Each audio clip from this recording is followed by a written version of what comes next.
Hey everyone, it's Phil Key from Night Owl Films. Welcome, thank you for tuning in. Firstly, this is my first podcast of 2024, so Happy New Year to those who are watching it. It's been a busy year, and obviously new ones starting now. Plenty of new horror films coming out, independent ones and mainstream. You've got to really do your research and put yourself out there to find the good ones. And a few that I've come across recently, I've put myself forward to offer with promotion and marketing. Whenever you come across a film or a project or whatever that is on your wavelength, if you gel with the other filmmakers involved, the producers, the directors, the actors, it's a journey that you take and you just hope for the best. And these last few days alone, I have picked up a few film projects that I've said I will happily support and whatnot. And when you see the impact it makes on social media, when you're actually putting stuff out there, it's, it motivates you, keeps you going. And I know around this time of the year that a lot of work goes dry for a lot of people out there, and you've got to keep yourself busy. You've got to, find ways to keep yourself occupied. Over Christmas and New Year, I have literally been working straight through it, didn't bother to have a rest or anything. And then when it comes to January, when everything goes dead, just gives you time, well, gives me time to just wind down a little bit and see what's what. And when I've been looking through horror films and whatnot, you start to get a sense of what you want to watch without even having to read a summary of it or without having to read a review. And when you do connect with people, obviously talk about the film, talk about your interests. You will find that in the world of film and TV, or entertainment in general, you're going to cross people that you've never met before. You will either gel with them or you won't, and you've got to just press forward and be professional and try and get the best you can. And the reason I'm saying all this is because I took a Zoom call a good few weeks ago now. I won't say who this person was, and they'd already told me that it was an actor and they'd spent £50,000 apparently of their own money on trying to get this project up and running. And they organised a Zoom call with me. I didn't ask for it, they organised it with me. And when I went on it, it lasted about 2 hours. And I could sense the guy straight away didn't quite understand the industry nor the process.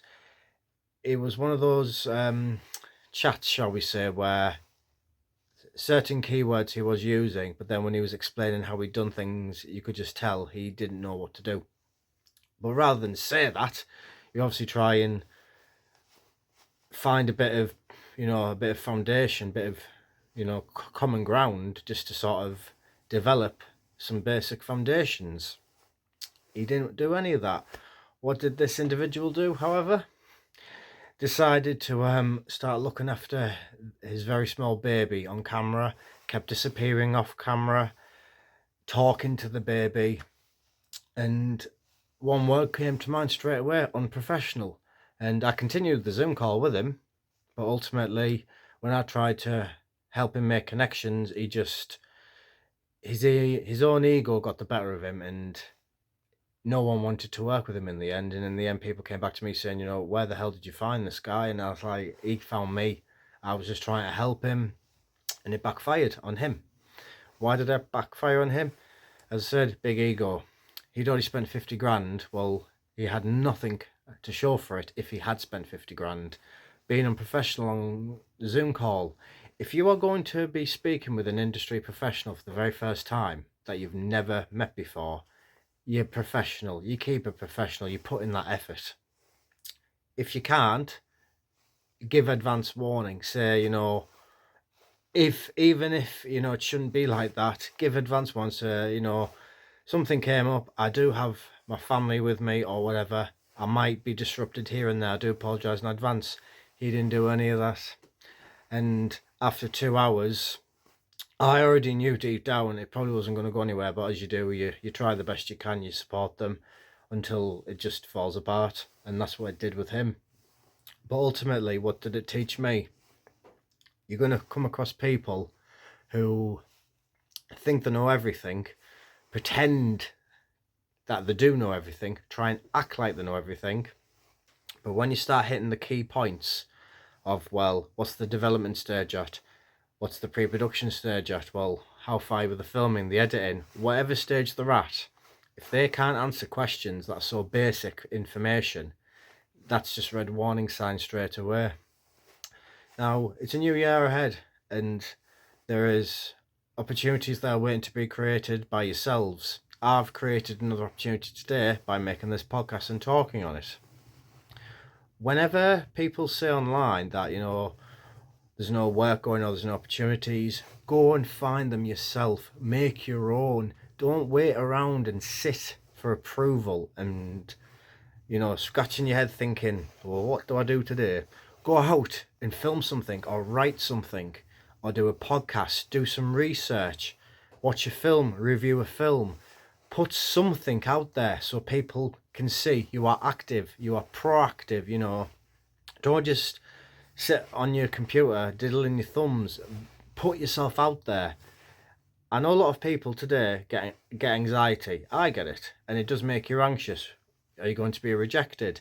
Are you going to be laughed at? Is it going to work? Is it going to sell? Is it going to, be popular? Is it going to be in demand? The more you think like that, the more your head's going to play games with you. Whenever I do podcasts, I literally set the camera up, press record, talk like I am now, finish recording, edit it, put it on YouTube. Obviously, I'll watch it just to make sure I've said everything that I wanted to say.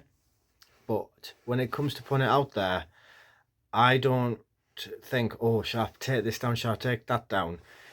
People want to see your work, and the only way they're going to see it is if you put it out there. And a lot of people are that frightened of, it not going well. Look at J.K. Rowling. How many times as a publisher did she get knocked back? I think it was something like 24, 34. I can't remember off the top of my head. Loads of publishers said, no, it's not going to work. She kept trying, she kept trying, she kept trying. The rest is history. Everyone will have their own journey that is unique to them.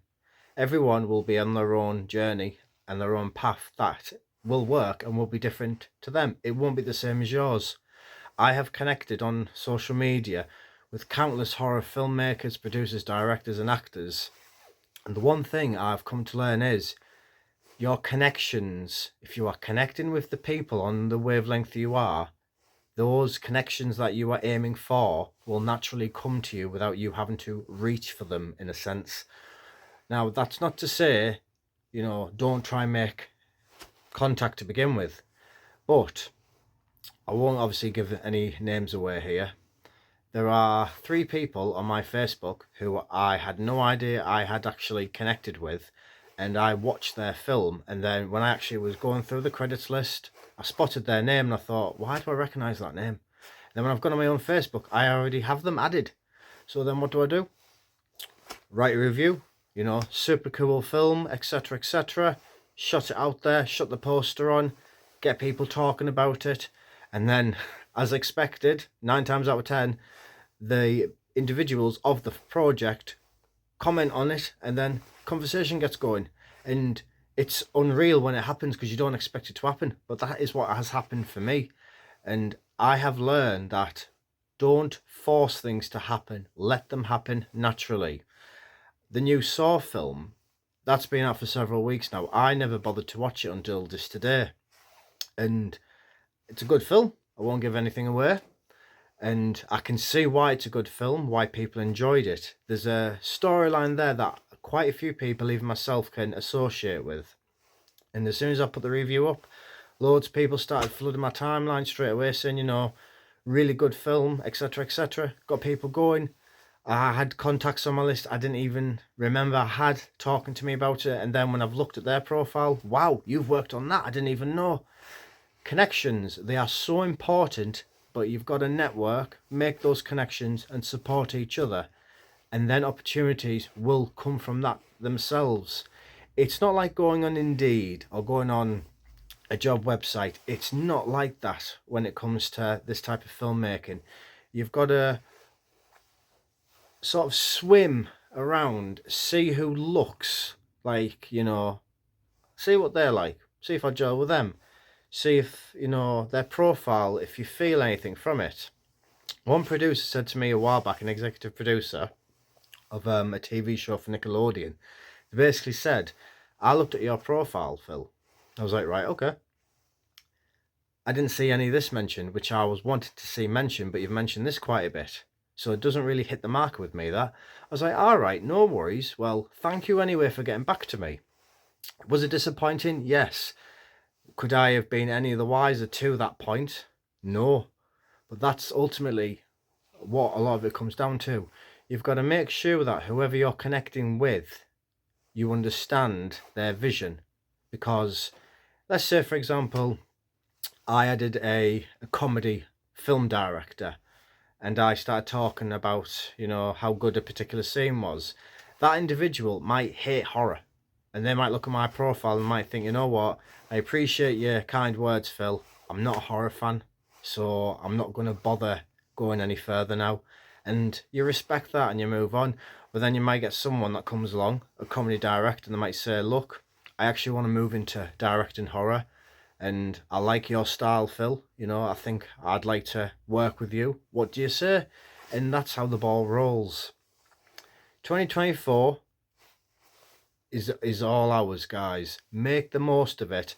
Make as many films as you can. Make podcasts. Write as much as you can. Put your content out there. Don't be afraid, because fear is going to kill you otherwise. The more you are frightened to do something, I can't stress this enough, the more you will stop wanting to do it. Fear is basically, it's a peer. Fear is, you see it in horror films. Until something in a horror film scares you, then you just sat there on the edge of your seat like, oh, paranoid, anxious, goosebumps, sweaty palms and that. But until what scares you, you're just on the edge waiting. Well, use that edge, empower yourself. I'm not going to say be positive. I'm not going to say don't be negative. Empower yourself. Think, you know what?